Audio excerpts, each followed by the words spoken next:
So I wanted to make a video about why police officers act the way they do, often in a power-hungry manner, an arrogant manner, and in a way that disregards the feelings of others.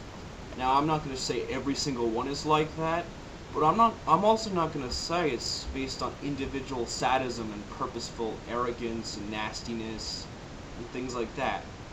This experiment detailed here describes a group of social scientists in the 1970s at Stanford University that conducted an experiment in a mock prison where they cast ordinary people who had never before been in unordinary situations as prisoners and guards.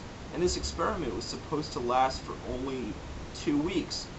Now I'm going to read a passage from this book. It's called The New Humanities Reader. This is by Malcolm Gladwell.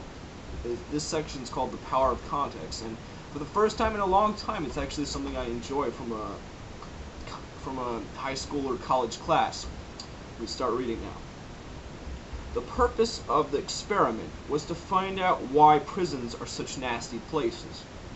Was it because prisons are full of nasty people, or was it because prisons are such nasty environments that they make people nasty?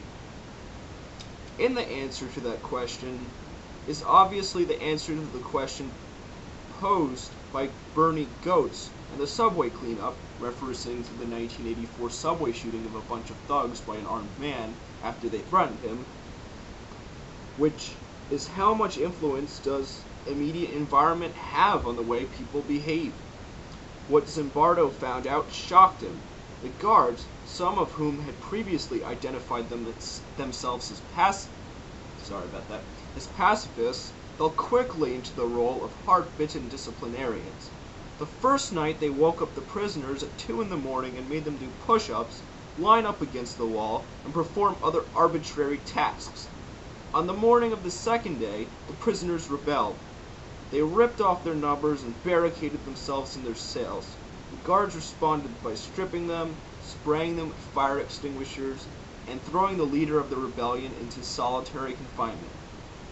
There were times when we were pretty abusive, getting right in their faces and yelling at them, one guard remembers. It was part of the whole atmosphere of terror. As the experiment progressed, the guards got systematically crueler and more sadistic. What we were unprepared for was the intensity of the change and the speed at which it happened. Zimbardo says, the guards were making the prisoners say to one another that they loved each other, making them march down the hallway in handcuffs with paper bags over their heads. It was completely the opposite from the way I conduct myself now, another guy remembers. After 36 hours, one prisoner began to get hysterical and had to be released. 4 more then had to be released because of extreme emotional depression, crying, rage, and acute anxiety. Zimbardo had originally intended to have the experiment run for 2 weeks. He called it off after 6 days. There you go.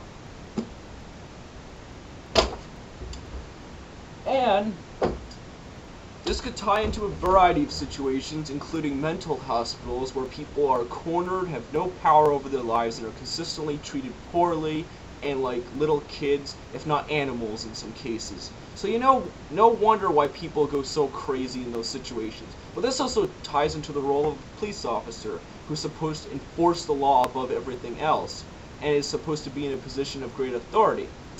So if you go by this experiment, it's no wonder that most cops at least have a slight power trip about them. You think about it yourself. Think about the experiment. If such can just make such a big difference in the lives of ordinary people, how much difference can years at the academy and this whole mindset and role of a law enforcer and authoritarian make in the lives of an ordinary person, especially one who's generally tending towards authority beforehand. So I'll leave with those thoughts, and you have a great night.